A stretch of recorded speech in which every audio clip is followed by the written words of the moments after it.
Hello, good morning dear students. आपका फिर से स्वागत है एक नए वीडियो में एक नए टॉपिक के साथ। बच्चों, हम वही चैप्टर कंटिन्यू करेंगे जो हमने लास्ट वीडियो में किया था। करंट के बारे में हम पढ़ रहे थे। करंट क्या होता है, चार्ज क्या होते हैं, किस तरह से करंट फ्लो करता है, किस किस में करंट फ्लो करता है, वो सभी चीज़ें हमने पढ़ी। ठीक है। आज हम करंट के ऊपर बेस्ड एक लॉ पढ़ने जा रहे हैं। मैंने आपको करंट के बारे में बताया था, सर्किट के बारे में बताया था, पोटेंशियल डिफरेंस के बारे में बताया था। तो आज हम उस एक लॉ की फॉर्म में करेंगे और उस लॉ को हम बोलेंगे ओम्स लॉ।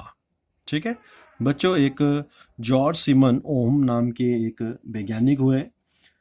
उन्होंने बताया कि किस तरह से या इलेक्ट्रिक करंट और पोटेंशियल डिफरेंस जो होता है कंडक्टर के एंड्स के अक्रॉस, वो किस तरह से एक दूसरे के साथ रिलेट करते हैं।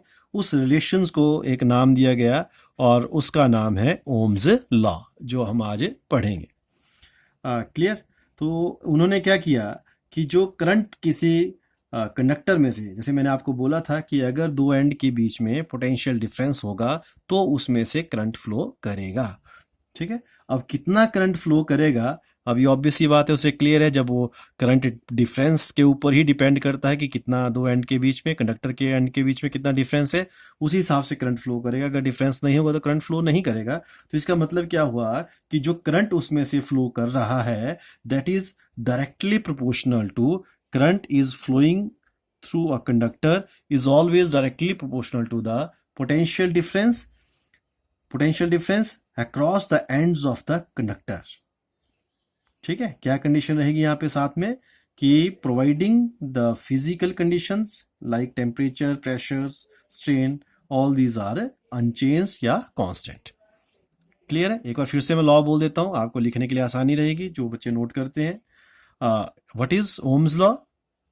This law states that current flowing through a conductor is directly proportional to the potential difference across the ends of a conductor, providing physical conditions unchanged। Clear. क्या बोला हमने? I is directly proportional V, या हम इसे लिखेंगे V is directly proportional to I। ठीक है। Clear. So V is equal to RI, where R is a constant of proportionality. It is called electric resistance। It is called electric resistance। किसे बोलते हैं electric resistance? R को। किसे बोलते हैं? R, जो यहाँ पे क्या है, एक कांस्टेंट ऑफ प्रोपोर्शनलिटी है। ठीक है।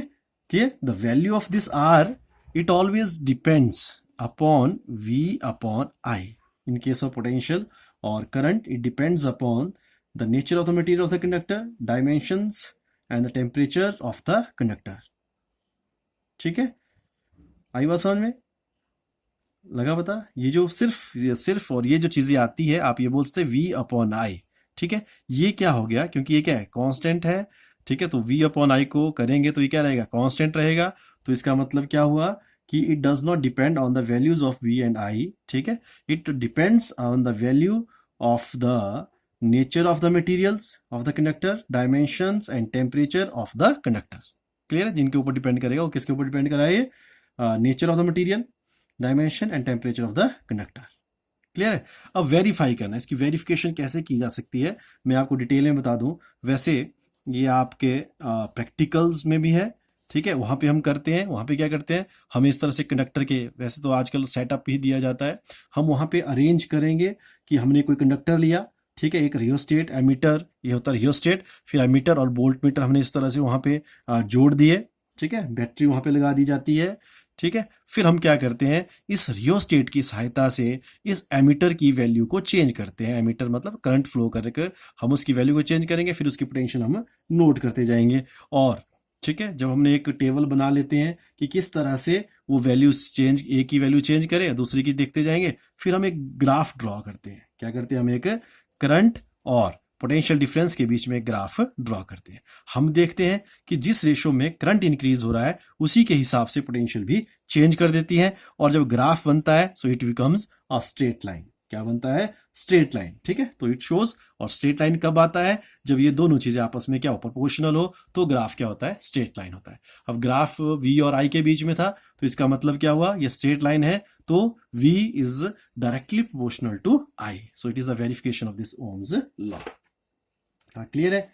इसके बाद हम बात करेंगे इसके यूनिट की, ठीक है, किसके यूनिट की, रेजिस्टेंस के यूनिट की, ठीक है। इट्स यूनिट इज ओम, क्या यूनिट है इसका, ओम, और ये सिंबल हो गया इसका इस तरह से, क्या इसका यूनिट क्या होता है, ओम, और इसका सिंबल क्या हुआ, ये ओम, ठीक है। यूनिट ऑफ रेजिस्टेंस ये इतना, ठीक है। आप बोल सकते हो 1 ohm is equal to 1 volt 1 ampere, so it is equal to 1 volt per ampere, ठीक है। किसका यूनिट, रेजिस्टेंस का यूनिट। क्लियर है। तो ये आपने करना है। फिर अब हम बात करते हैं कि रेजिस्टेंस डिपेंड, हमने बोला डिपेंड करता है, इसकी डिपेंडेंस हम निकालना चाहेंगे, फैक्टर्स जिसके ऊपर ये डिपेंड करता है। एक तो हमने बोला नेचर ऑफ मटेरियल्स, दूसरा इसकी डायमेंशंस, वो डायमेंशन के ऊपर किस तरह से वेरी करता है वो मैं आपको बताने वाला हूं। It is directly proportional to the length of the conductor and it is inversely proportional to the area of the conductor, area of cross section of the conductor. Clear है। Length of the conductor and area of cross section of the conductor, length बढ़ेगी तो resistance बढ़ेगा, ठीक है, और अगर उसका area of cross section हम बढ़ा दें तो रेजिस्टेंस कम हो जाता है, इसलिए ये क्या है, इनवर्सली प्रोपोर्शनल। क्लियर है।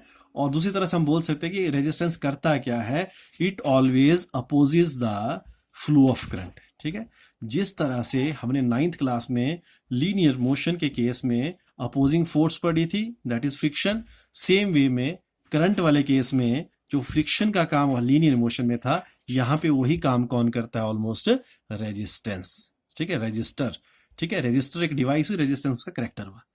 क्लियर है। तो जो रेजिस्टेंस है, ठीक है, क्या है, जो रेजिस्टेंस है, सो अगर हम कंडक्टर की लेंथ को बढ़ाएंगे तो अपोजिंग करेक्टर बढ़ेगा उसका, अगर हम उसके एरिया ऑफ क्रॉस सेक्शन को बढ़ाते हैं तो वो जो रेजिस्टेंस है वो क्या हो जाता है, कम हो जाता है। तो अगर combining both this, so we get R is directly proportional to L upon A, so R it is equal to rho L upon A। Clear. Rho क्या होता है, ये कांस्टेंट प्रोपोर्शनलिटी आ गया, और इसी हम बोलेंगे स्पेसिफिक रेजिस्टेंस। क्या बोलेंगे वैसे हम, स्पेसिफिक रेजिस्टेंस या रेजिस्टिविटी, रेजिस्टिविटी क्या बोलेंगे, स्पेसिफिक रेजिस्टेंस या रेजिस्टिविटी, किसको, रो को, जो कांस्टेंट ऑफ प्रोपोर्शनलिटी थी, ठीक है। अब हम इसके यूनिट की बात भी कर लेते हैं। जो रेजिस्टिविटी का जो यूनिट है वो कितना होता है, किस तरह से होता है, वो मैं आपको बता देता हूं। रेजिस्टिविटी कितना हो गया यहाँ पे, इस तरह से आप इसको लिख सकते हो, ये हो गया R, ये हो गया एरिया, ये हो गया लेंथ। सो R का क्या होता है, ओम, एरिया का क्या हुआ, मीटर स्क्वायर, और लेंथ का क्या होता है, metre, so it becomes ohm metre. क्या बनता है ये, ओम मीटर। क्लियर है। ये किसका यूनिट हो गया, किसका हो गया, ये रेजिस्टिविटी का। क्लियर है बच्चों। इतना सा आपने करना। कुछ और टर्म्स में आपकी दो बताता हूं, एक कंडक्टेंस, क्या बताऊंगा, एक कंडक्टेंस,